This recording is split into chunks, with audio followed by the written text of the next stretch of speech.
Hello, my dear students. How are you all? Today, your teacher is back again to teach you a very important topic, that is ammonia. Ammonia is a gas which is produced globally about 176 million tons per year. Why such a bulk of ammonia is produced globally?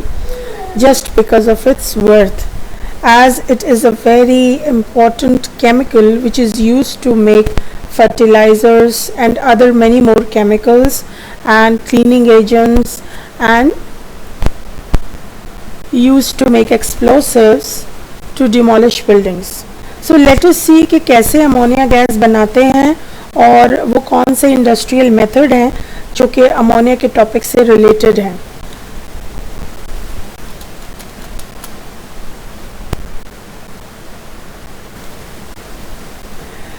Ammonia was prepared by scientist Haber-Bosch and इसी के नाम से इस method को याद किया जाता है और इसने अमोनिया को लार्ज स्केल पे for the first time prepare किया था using nitrogen and hydrogen gases.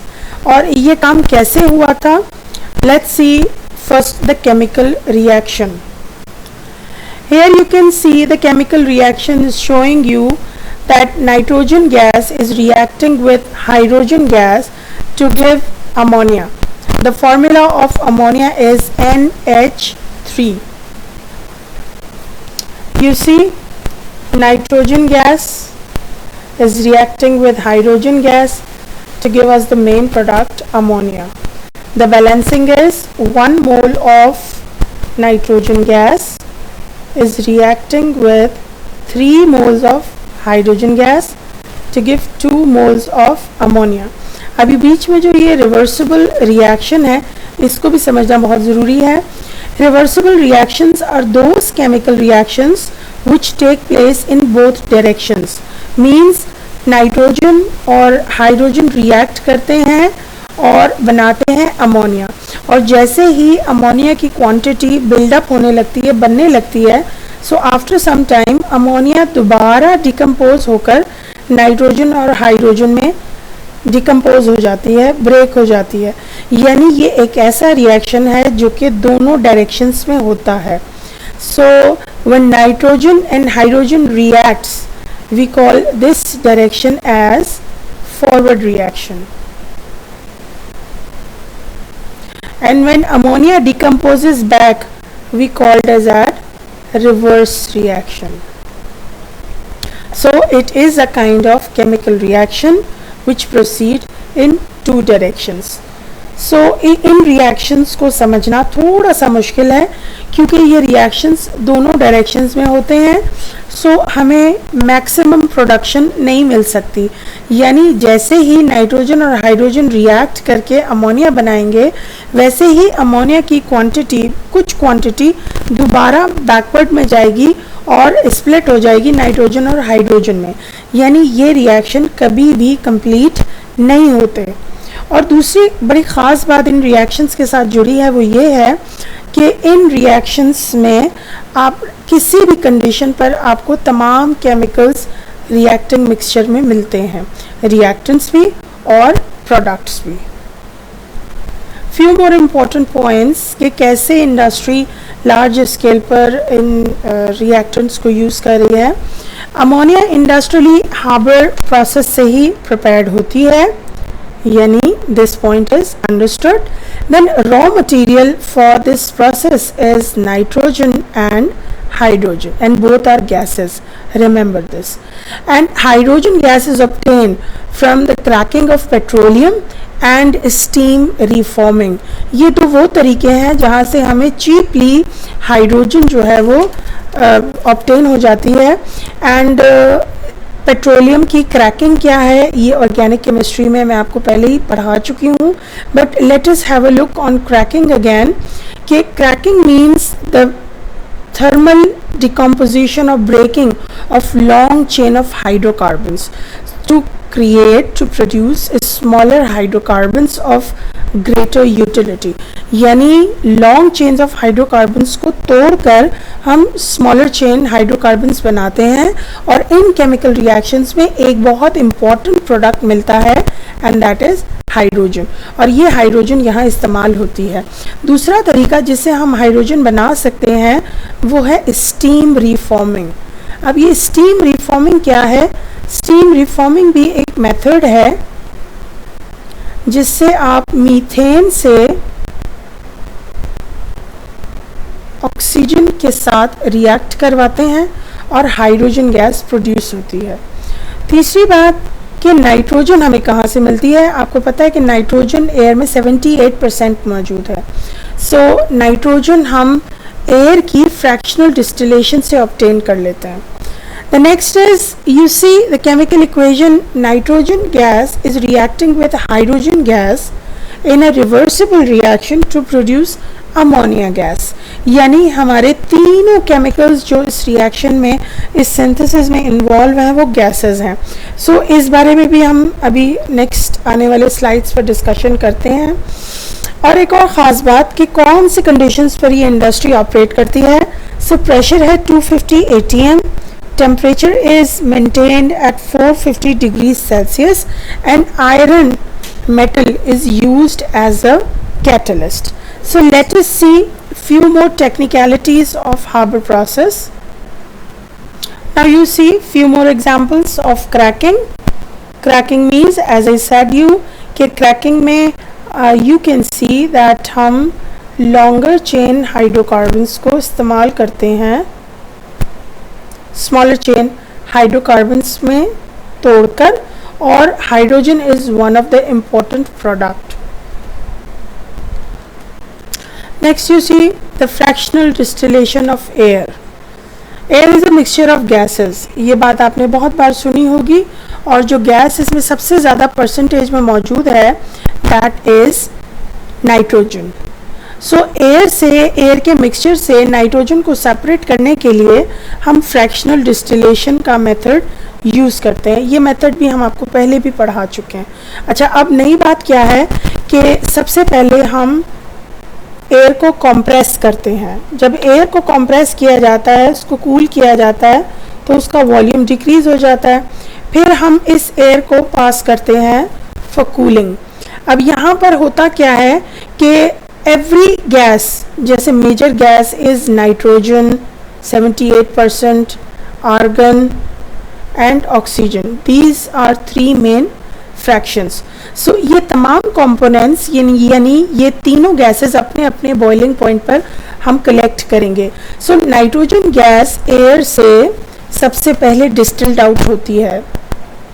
Okay, then next is हमने यहाँ से नाइट्रोजन सेपरेट कर लेते हैं. Now we will discuss few conditions. यानी ये जो एक्सप्लेनेशन है ना, ये आपको थ्योरी रिलेटेड क्वेश्चंस को मेमोराइज करने में हेल्प करेगी.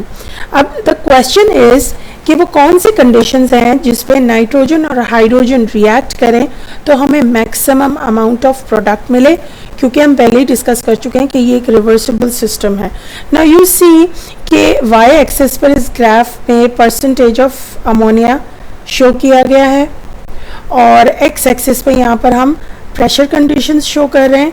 एंड नेक्स्ट हम देख रहे हैं 3 डिफरेंट टेम्परेचर्स पर किस तरह का हमें ग्राफ मिलता है. ये शो करेगा कि what is the effect of pressure and temperature on the production of ammonia.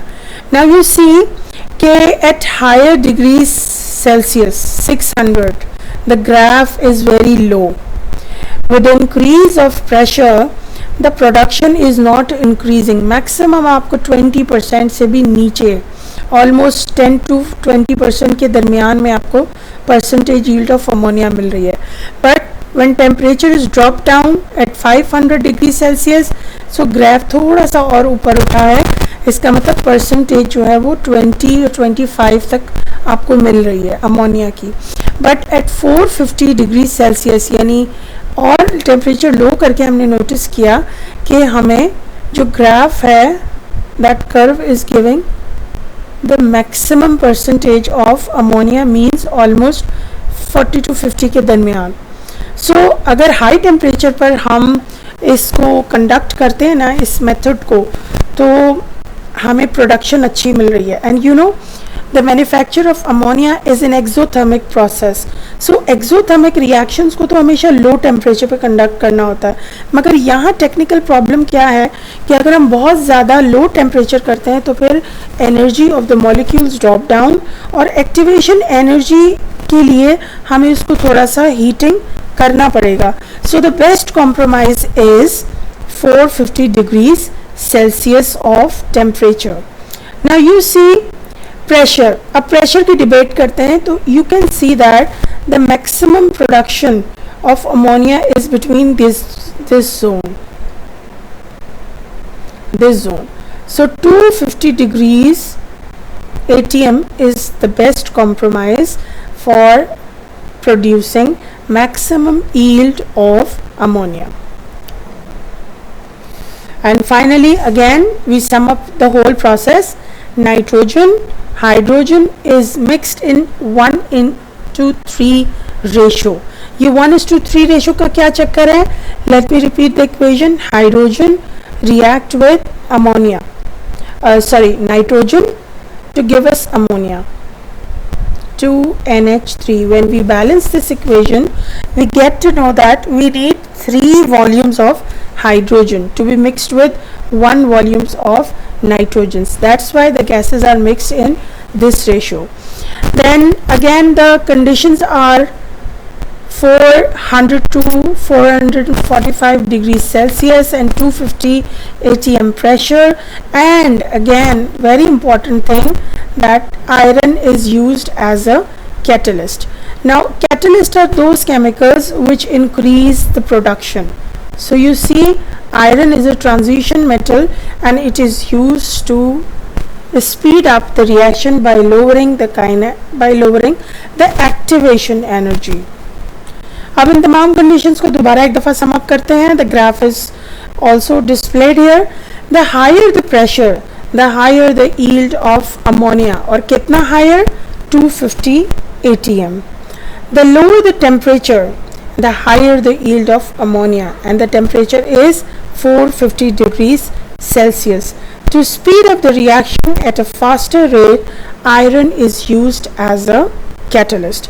So इन तीनों पॉइंट्स में 3 डिफरेंट लॉजिकल रीजंस आ रहे हैं जिससे रिलेटेड आपसे क्वेश्चनिंग की जाती है. सो इनको समझना बहुत ज़रूरी है. यानी एक इक्विलिब्रियम सिस्टम पर जो कि एक्सोथर्मिक रिएक्शंस है, प्रेशर बढ़ाकर आप किस तरह से अमोनिया की ज़्यादा से ज़्यादा मकदार हासिल कर सकते हैं. अच्छा, अब मैं उस पॉइंट पे भी दोबारा आऊँगी कि इफ़ यू सी कि प्रेशर हम बढ़ा रहे हैं, ये एक ऐसा सिस्टम है जिसमें आपका जो रिएक्टेंट गैसेस हैं वो नाइट्रोजन,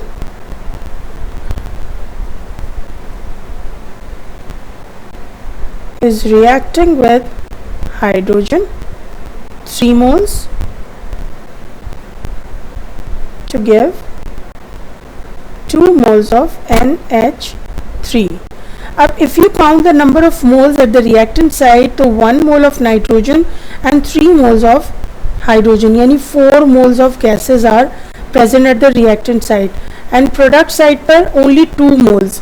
So जब हम प्रेशर बढ़ाते हैं तो ये सिस्टम हमेशा उस डायरेक्शन में मूव करता है जहाँ पर लेस नंबर ऑफ मोल्स हैं.